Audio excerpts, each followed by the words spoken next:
बोलिए गौरी गोपाल भगवान की जय जय श्री राधे। आज आपका परिचय हम जिनसे कराएंगे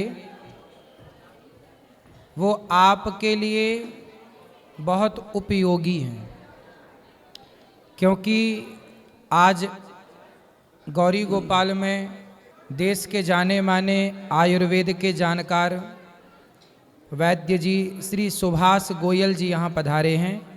बहुत बहुत स्वागत आपका। जी महाराज जी, आपकी भी बहुत बहुत कृपा, आपका आशीर्वाद सब पे बना रहे। आप सब लोग मैया सबसे पहले तो शांत हो जाइए, चुप हो जाइए, शोर ना करें, क्योंकि आज आप जो सीखने वाले हैं वो आपके घर में जो सामान्य औषधियाँ हैं उन्हीं का नुस्खा बता करके हमारे वैद्य जी आपको ठीक करने का प्रयास करेंगे और आप भगवान की कृपा से स्वस्थ भी हो जाएंगे। छोटे छोटे बच्चों को आजकल भूलने की बड़ी बीमारी है, याददाश्त कमज़ोर हो रही है। क्या करें कि बच्चे पढ़ा हुआ याद रख सकें। स्कूल जब उनका एग्ज़ाम आता है ना तो वो डर जाते हैं और भूल जाते, जाके बैठेंगे सब भूल जाएंगे। तो क्या करें बच्चे, आयुर्वेद क्या कहता है कि किस तरह याददाश्त को बढ़ाया जाए। देखो, एक तो सबसे ज़रूरी चीज़ है कि बच्चों की जो नाभि है, नाभि जो है पहले तो होती थी घर में मिडवाइफ, दाई माँ या दादी माँ। अब तो बच्चों को अपनी नानी दादी देखे हुए ज़माना बीत जाता है। तो बच्चे के पेट में जो नाभि का सिस्टम है उसमें तेल लगाइए, नारियल का तेल, और उसके अंदर अपने महाराज जी क्या कहते हैं उसको, देसी घी गाय का। हाँ। जो भी आपने जिक्र किया था, असली गाय का देसी घी हो 1 चम्मच, उसके आधा चम्मच जो हो वो नारियल का तेल मिलाया जाए और उसको अच्छे से मिक्स करके बच्चे की नाभि में लगाओ। और जो अंडर आर्म होती है, अंदर यहाँ पे बगल में, बच्चे के वहाँ रगड़ रगड़ के इसको लगाओ। आप देखेंगे कि जो ये छोटा दिमाग पीछे होता है मेडुला, इसको वो एक्टिव कर देता है। जैसे कई बच्चों को, छोटे बच्चों को ऐनक लग जाती है, वो इस सिर्फ मात्र इस तेल और घी को लगाने से। आप इसका चमत्कार देखिएगा।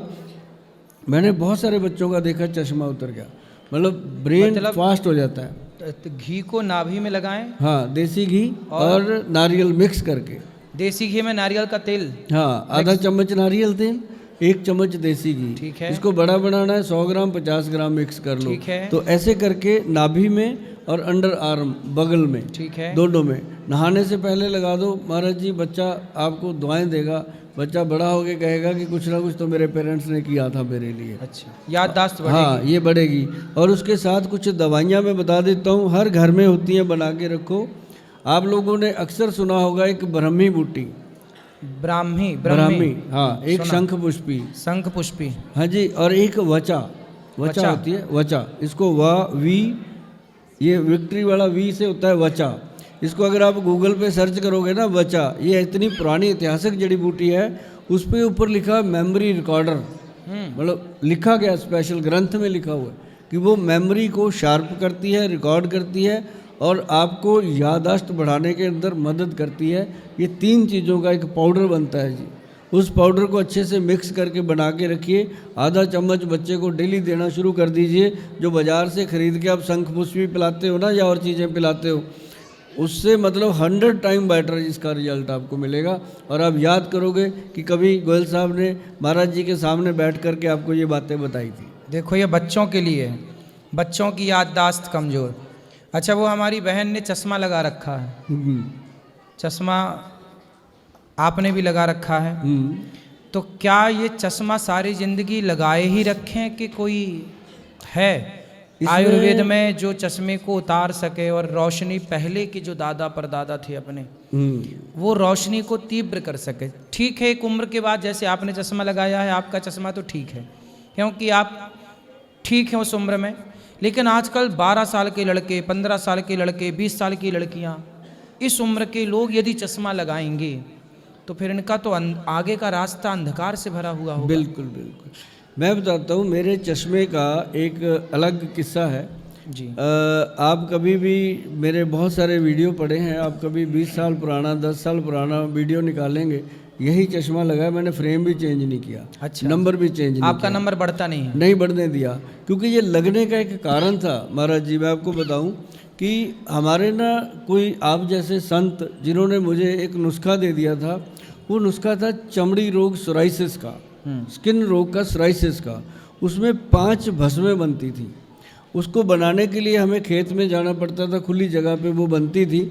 तो उसके अंदर हम जब बनाते थे तो हमारे साथ बड़े हमारे जो वैद्य हैं, डॉक्टर अनिल कुमार जी हैं, बहुत बड़े उच्च कोटि के वैद्य हैं, कभी आपके दर्शन करवाएंगे उनको भी। तो वो जो वैद्य हैं उन्होंने मुझे बहुत रोका कि गोयल साहब अभी रुक जाओ, इसको 8 घंटे पूरी अग्नि चाहिए, अभी मत हटाओ। मैं बहुत उस समय वो मेरे से 10 साल बड़े हैं, मैं उनसे छोटा ही था, मैंने उनकी बात मानी नहीं। मैंने वो बोतल खोल दी, उसके अंदर से एक धुआं निकला जी, आँख को लगा। अगर वो ना उस समय संभालते मेरे को तो आज मैं अंधा हो गया होता। अच्छा। तो वो कारण था कि मुझे चश्मा लगा, लेकिन उसके बाद इस चश्मे को बचा के रखना, इसके लिए हमने एक दिया लोगों को, निराला आई ड्रॉप दिया जी। लोग डालते हैं, बहुत बढ़िया अपने बनता है। लेकिन एक हमने दिया लोगों को ममीरे का सुरमा जी। जो ममीरे वाला सुरमा है ना जी, ये पूरे देश में बहुत कम वैद्य जो हैं उनके पास मिलता है। अच्छा, ये क्या होता है? ये एक लकड़ी होती है जी। अगर उस लकड़ी को ऐसे पानी में डाल के आंख में पानी की बूंद डाल दो ना, पूरा लड़ेगा। तो कहाँ मिलती है लकड़ी? ये पंसारी दे देते हैं। क्या नाम है? ममीरा। ममीरा की लकड़ी पानी में डालो। हाँ, और उसको आंख में डाल लो, पानी को। हाँ, जो हमारे वैद्य जी ने बनाया था उसका सुरमा बना दिया था डालने के लिए सलाई से। तो वो तो चलो लोग ले जाते हैं, जो बाहर विदेशों से आते हैं वही चीज़ें ले जाते हैं। लेकिन आपा लोग अपने देश को प्यार करते हैं। हिंदुस्तान में अपनी धरोहर है आयुर्वेद। मैं चाहता हूँ हर घर में, हर रसोई घर में ये आयुर्वेद का बोलबाला होना चाहिए, चीज़ें होनी चाहिए। अपने बच्चों को आदत डालिए। और आँखों के लिए जो मैंने बताया, एक तो वो नाभि में लगाने का तेल, जिन बच्चों को चश्मा लगा है वो उतर सकता है। जैसे ही बच्चे के हार्मोन चेंज होते हैं 11 साल में, 12 साल में, लड़कियों के, लड़कों के, उसके बाद फिर उसका जो चश्मा है वो नंबर वहीं रुक जाएगा, वो नंबर वो हटेगा नहीं। छोटे बच्चों का चश्मा हटने के बहुत चांस होते हैं। तो बहुत बढ़िया बात, बहुत अच्छी जानकारी हमारे वैद्य जी, हमारे भैया श्री गोयल जी दे रहे हैं। आप में से किसी को सवाल है हमारे वैद्य जी से? राधे राधे, मैं काशी से आई हूँ, कंवल जी।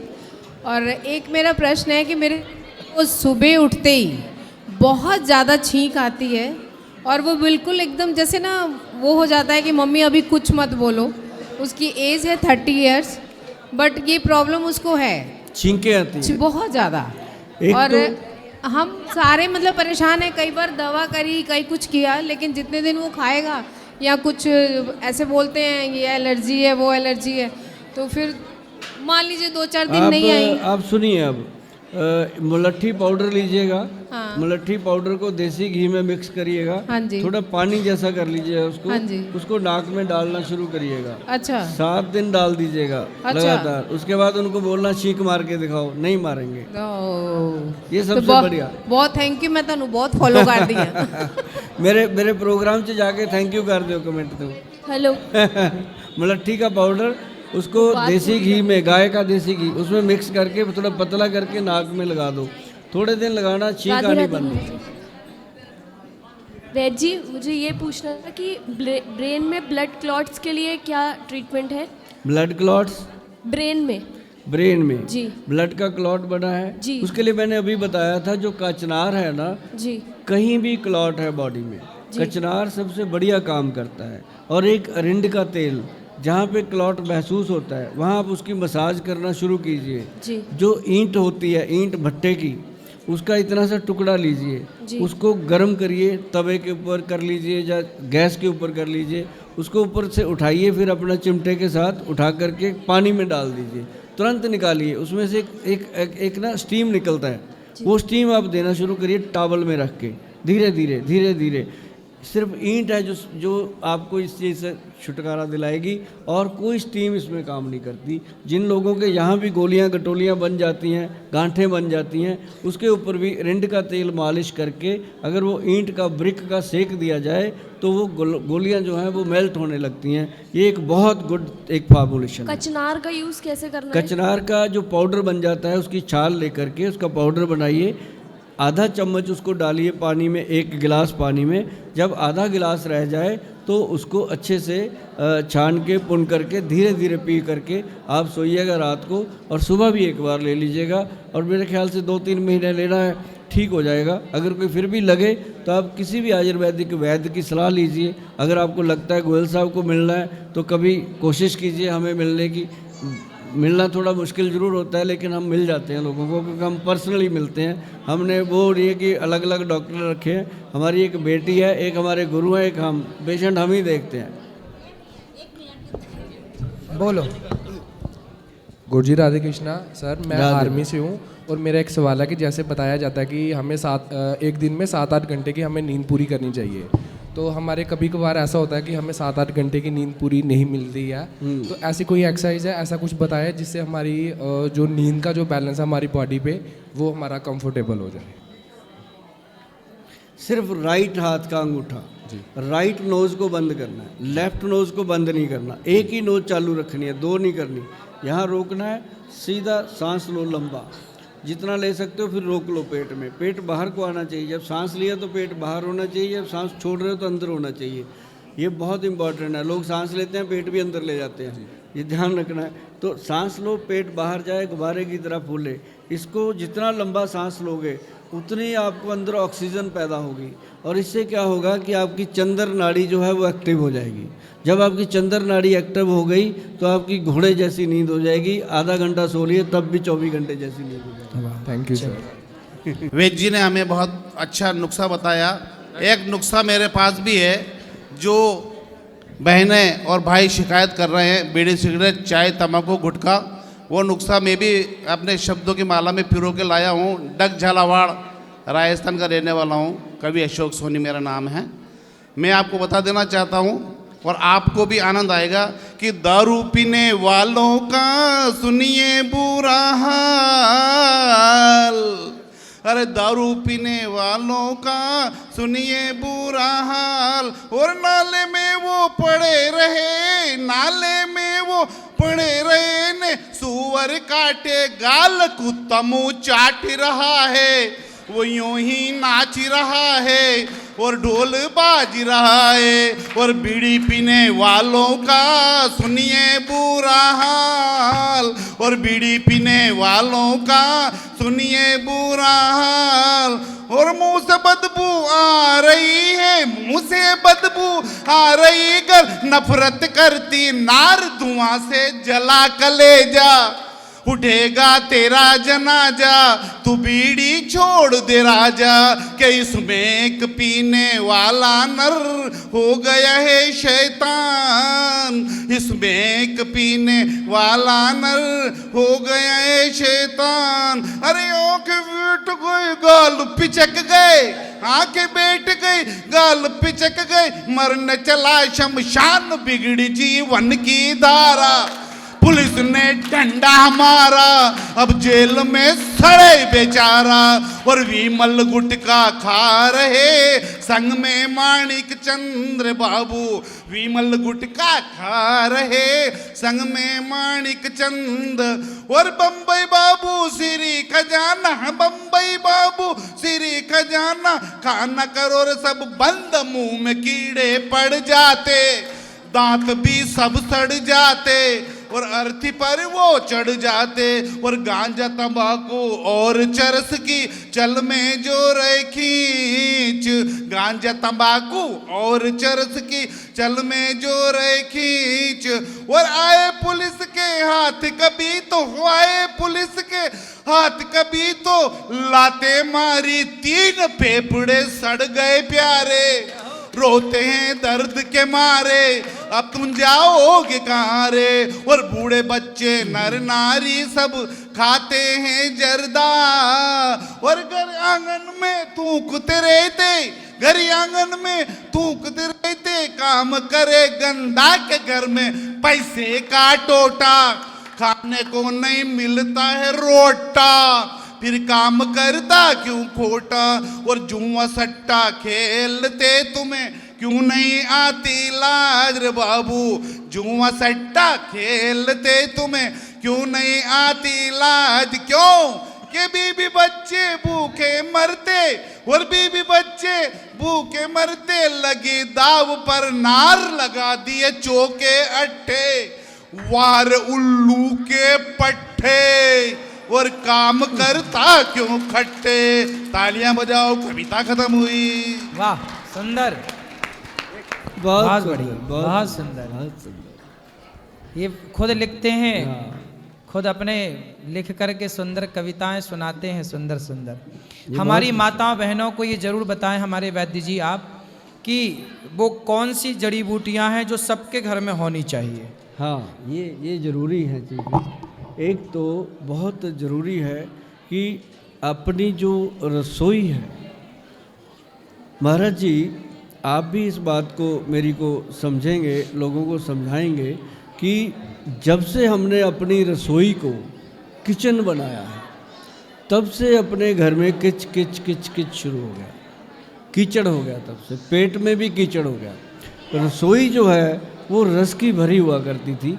हमारे माता, हमारी दादी, हमारे घर के लोग खाना बनाते थे प्रेम से, खाना खाने बैठते थे घर के लोग, वो कहते थे भाई 2 फुलके बनाना, मैंने ज़्यादा नहीं खानी। माँ आती थी, कहती थी खा ले बेटा, कोई बात नहीं, खा तो सही, मैं शुरू करती हूँ। आज क्या होता है, जब से किचन बनाया तो काम वाली आ गई, वो पहले ही पूछ लेती है कितने फुलके खाएगा बाबू, वो कहता है 2 खाऊंगा, पक्का 2 ही खाएगा, वो पक्का कर लेती है। तो ऐसे करके कि रसोई के अंदर बहुत सारी चीज़ें हैं जो इम्पॉर्टेंट हैं। सबसे पहले अपनी जो भी चीज़ आप बनाते हैं, नंबर 1 आप नोट कर लो, अपनी रसोई घर के अंदर ब्राह्मी बूटी होनी चाहिए। ब्राह्मी बूटी, शंख पुष्पी और वचा, ये बच्चों के लिए बहुत फ़ायदेमंद है। और तीसरा उसके अंदर होना चाहिए हरड़, बहेड़ा, आंवला का, जो तीनों का अलग अलग पाउडर पड़ा हो, ताकि कभी हमने इसको बालों के लिए इस्तेमाल करना है, कभी हमने इसको त्रिफला बना के इस्तेमाल करना है, तो आप कर सकते हो। और एक इसके अंदर होना चाहिए जितने भी मेथी दाना, कलौंजी, जितने मैंने नुस्खे बताए हैं, सबका पाउडर जो है वो बना के घर पे रखना चाहिए। कोई भी पाउडर ऐसा नहीं होता जो 6 महीने से लेके 1 साल तक उसकी लाइफ होती है, ख़राब नहीं होता। और इसको रखने से आपको और मैं एक बात और बताता हूँ, बहुत सारे लोग हैं जो मुझे जानते हैं, देखते हैं, वो अपनी रसोई घर में लिख कर रखते हैं कि गोयल साहब की रसोई, क्योंकि उसके अंदर वो उतना एरिया उसको दे दिया उन्होंने। अभी चंडीगढ़ में एक आर्किटेक्ट ने फ्लैट बनाए, मैंने उसको बोला, मैं कहा तो इसके अंदर रसोई बनाएगा, किचन नहीं बनाएगा? कहता जी बनेगी तो वही, लोग मानते नहीं हैं, लिख देते हैं उसके बाहर कि ये रसोई है, लेकिन वो बनती नहीं है सर लिखने से।